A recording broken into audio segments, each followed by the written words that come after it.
Guys, today's strategy to completing the corrupted Nightfall is the most optimal way of doing this Nightfall, or just about. If you're looking for a slow but steady, methodical way of getting through this Nightfall, by all means, you can still check out this guide, but for the most part, this guide is hell on wheels. It's as fast and as hard as we can go. Matter of fact, midstream today, we've deemed it the balls deep strat, and that's exactly what we're trying to go for. We're trying to blow our load in one go on Sedia. We don't want to follow her into the next realm. No, we want to kill her in one go and essentially lock this Nightfall down sub 12 minutes, which is actually doable. Now, first and foremost, the reason why you want to do this Nightfall this week, as annoying as it may be at times, is because Horus Elise, the adept version, is dropping. Fellas, this is a very nasty pulse rifle, and by all means, if you can find yourself available this week, please go for this weapon. We will, of course, be reviewing the God roll at some point, so be looking out for that. With that being said, though, let's talk about the corrupted and everything that's surrounding it in terms of modifiers. We have Epitaph, where taking combatants generate blight geysers when defeated. Champions include Overload and Unstoppables. You have your normal Grandmaster modifiers. Champions Mob, for that increase in champions. Shielded foes include Arc, Solar, and Void shields. You also have Sedia's Durance, where arc damage increase, as well as knockback damage and distance increase. And yes, she will pretty much one-tap you with her ult, and she'll like kill you straight up in a well. It's pretty bizarre. Also, the burn for this week is acute arc burn. 25% more arc damage dealt, 50% arc damage received. So if you got those storm chasers, now is the time to break it out. I don't though, because I just deleted it after the GMG competition. And even though I didn't have the God roll, I could have very well used either of those rolls that I deleted today. But nonetheless, we were still able to accomplish the one phase multiple times, even without me using Storm Chaser. Now, let me go over the subclass here that each of us is using. I'm actually on Yeet Titan, Cures of the Falling Star, that in combination with Code of the Missile and the increase there in arc damage. We're hitting upwards of like 250 to 300,000 damage on Sedia when we go in for our super. Les is rocking essentially the Star class build, and Bombad's actually rocking Nova Bomb, but mainly taking advantage of Void and Echo of Undermining. This is really important in the boss room because you want to have a debuff on Sedia, which helps with the one phase. And even though I am rocking Divinity, you don't want to use Divinity on the boss, guys. She has a 2-time crit multiplier, and unfortunately when you use Divinity on her, it overwrites that crit multiplier and will lower your crit shot damage. Granted, this is not a big deal if you're rocking things like rockets or anything that doesn't do crit damage, but if you're taking advantage of Storm Chaser or any crit related weapon, you do not want to use Divinity on Sedia. Now, Bombad was taking advantage of Arbalest as well as Ash's Embrace for that Void damage. You will be running into Void shields and of course Scout Rifles for unstoppable champions,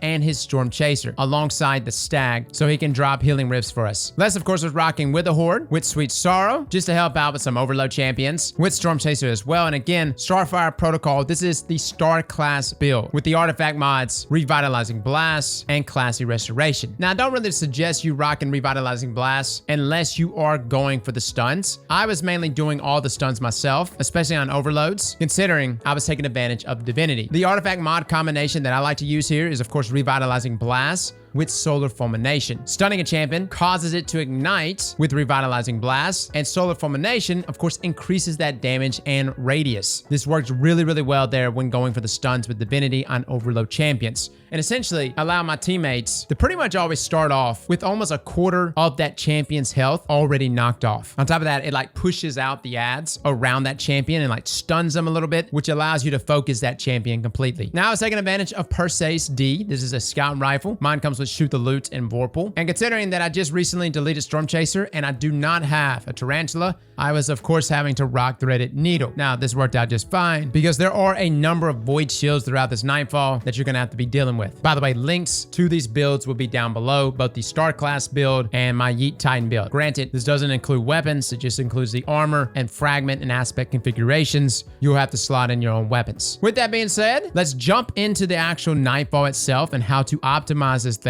And we're gonna start from when you load in. Immediately when you load in, guys, in front of you will be an Overload champion that spawns. Destroy that guy really quickly. He'll have some ads around him. And then beyond him will be another Overload champion that's gonna be moving to the left. And if you don't deal with this guy right off the bat, he's gonna back away from you completely, and he's just gonna be really, really annoying to deal with. Kill him right off the bat. And again, if you're rocking Divinity here, which you don't have to rock Divinity, we actually did some runs without Divinity. Either way, deal with that champion. Those two champions are the only two you you really have to deal with in this whole area. Don't kill any more ads. And the reason why you don't want to do that, guys, is if you kill any more ads, this will result in more champions spawning. Instead, you want to jump on your sparrow and go all the way to the right, just to the side of the mini boss in this area. Proceed to kill the mini boss. Do not kill any more ads and continue moving into the ascendant plane. You're still going to get platinum here, guys. This is purely allowing you to bypass all the champions that would be spawning in this area. So realistically, you only have to kill 2 champions and 1 mini boss. Now going into this next area, we used to have a lot of ads in here. They actually don't spawn in here anymore, which is really nice. However, the only bad part about this area is that it is really dark when you move in here. So be careful. Fall damage is a real thing. Now moving into the elevator room. This room can really put you in a sticky spot. Now when first coming into this room, you'll have some ads in here that you have to deal with. And then you're going to interact and hack that dashboard in front of you. Now we like to move to the right side here. And there's actually going to be 4 total waves of enemies that spawn. The first wave is just going to be a number of trash ads. You can just throw in a wither horde shot or even a grenade and that'll clean them up for the most part. But right after them will be a number of shielded enemies, including a mini boss. One of you needs to pick up that orb there on the side, pass it to your teammates, and that will actually charge that orb, and then you throw it at those shielded opponents. This will actually do some damage to them, as well as breaking their shields, allowing you to do damage to them. Now, if you're the guy that's throwing the ball, try to go into the air, like as high as you can, and throw some arch into it. This allows the ball to kind of make contact with all the enemies that are spawning. And the good thing here is that they spawn pretty close together. So if you throw it immediately after they spawn in, they won't be separated. And that single ball will take out all of their shields. But even if you don't get all of their shields, it's okay. Literally pick up another ball, pass it to a teammate, and then throw it again. Now, upon dealing with this mini boss and those majors, another wave of ads will spawn, except this time, you're going to have those taken orbs everywhere. They're going to be rotating, so it's easy to mess up your throws. Trash ads will spawn in first, and then a number of shielded enemies will spawn in second. You want to make sure when you throw here, guys, get as high as you can.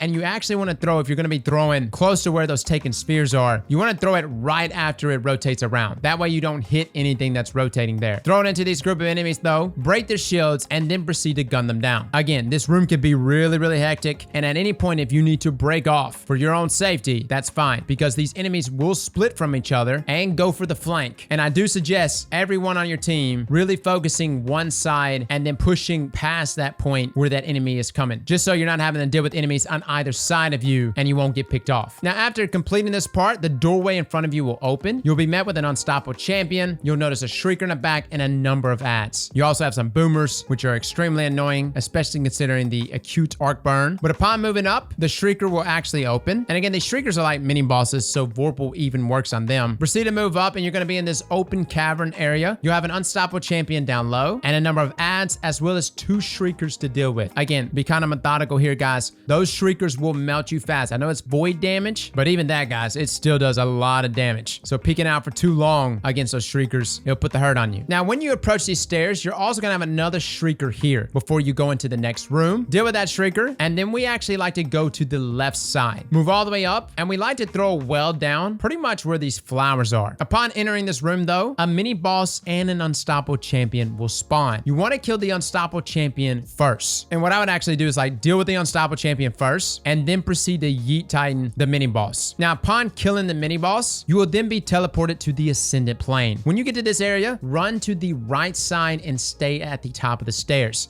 This is actually going to funnel all the enemies to you on this right side, and you're going to be met with an assortment of elemental shields, void shields, solar shields. The beautiful thing about this, especially if you're rocking a star class related build, is that all these enemies are grouped together, meaning all those ignitions and explosions is doing devastating amounts of damage. And if you're pairing this really well with Wither Horde and doing damage while in that empowering rift, your damage rotation should still be pretty good, and you can deal with those unstoppable champions very effectively. Now, you'll also have a mini boss there in the middle. Deal with that mini boss after you've defeated those unstoppable champions. This, of course, will still allow you to get platinum, but it will despawn the rest of the enemies. Now, upon killing that mini boss, a portal will open up and you'll push through back into the Dreaming City. Now, be very careful, guys. There's a Shrieker that sits right above that portal that will shred you. Bob and weave, man. Now, going back into the Dreaming City, this gate will now be open and you'll be met with 2 unstoppable champions pretty much aggroing to your location. Deal with these guys. You have a number of Thrall that are also around, and occasionally an Overload champion may be up here because sometimes Overload champion bugs out.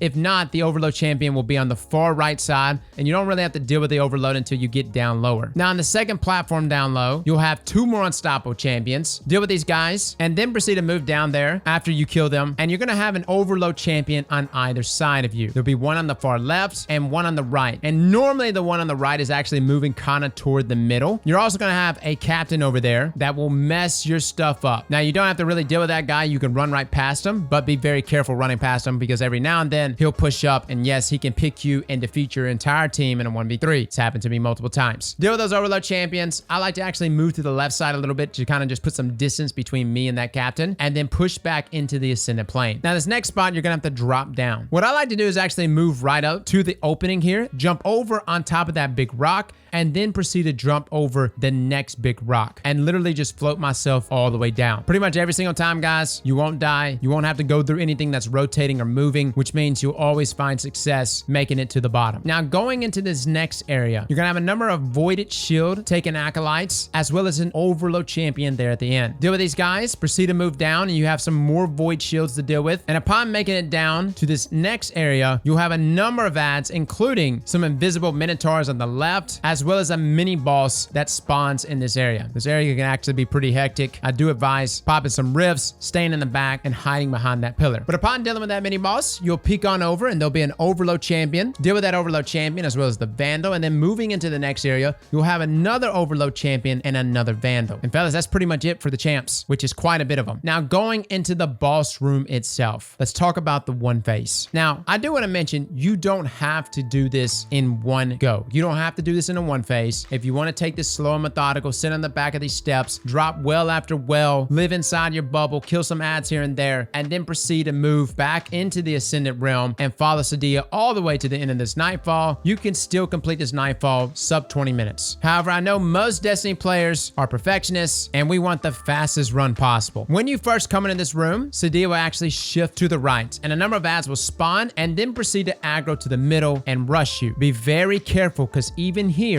you can get picked by both Sedia and these ads that are pushing you. If you have any weapons or abilities that can do AoE damage, this is a perfect time to throw it down. Les was dropping some Witherhorde shots. I was throwing a pulse grenade in there. This locks those enemies that are rushing you and keeps them off your back. Now, upon dealing with all these ads, Sedia will still be chilling on the right. Someone needs to go up, preferably on the left side, and pick up the relic. This again is that ball that you saw us use in the elevator room. Take that ball and pass it to one of your teammates, and either they or someone else will throw that directly at Sedia to drop her immunity shield. Now, do not sit down in the open holding this ball for too long, or Sedia will pick you off. So when you peek out to throw the ball, peek out and immediately throw this ball at Sedia to break her shield. Now, let's talk about the damage itself. If you notice our damage, we're not getting her that much further than half her health. The reason why we don't do this is if we get her health down too low, she'll just immediately teleport away into the Ascendant Realm, and we'll have to follow her in there to kill her, which of course tacks on like an extra 3 to 4 minutes on this Nightfall. We want to get her health about halfway down. Now, we'll say this, and Les actually brought this up, when she actually casts the animation to teleport to the other side, and when she's like glowing, like literally throwing her hands up to teleport to the other side, you can still do damage at this point, and it won't result in her teleporting into the Ascendant Realm and breaking this damage phase. It will simply allow you to tack on more damage, but she's already committed to teleporting to the other side. And when she teleports to the other side, she won't have a shield up. She'll have a very small window which will allow you to do damage. And this is when you want to go balls deep. You want to unload everything you have. Bombad would actually drop a grenade over there to get a debuff going. I would pop my Yeet Super, and both Bombad and Les will unload their Storm Chasers on Sedia, doing massive amounts of damage. And the beautiful thing here about Yeet Titan is a single Yeet is doing upwards of 300,000 damage with that debuff. And even though that window is very, very tight to do the total amount of damage needed to kill Sedia or cleanse her or whatever, we're doing enough damage to bypass everything, allowing us to get the easy one face. Now, if you mess up and you don't get the one face, it's okay. Literally retreat in the back of the room where the stairs are, and you can even go further than that. You can go to that island area,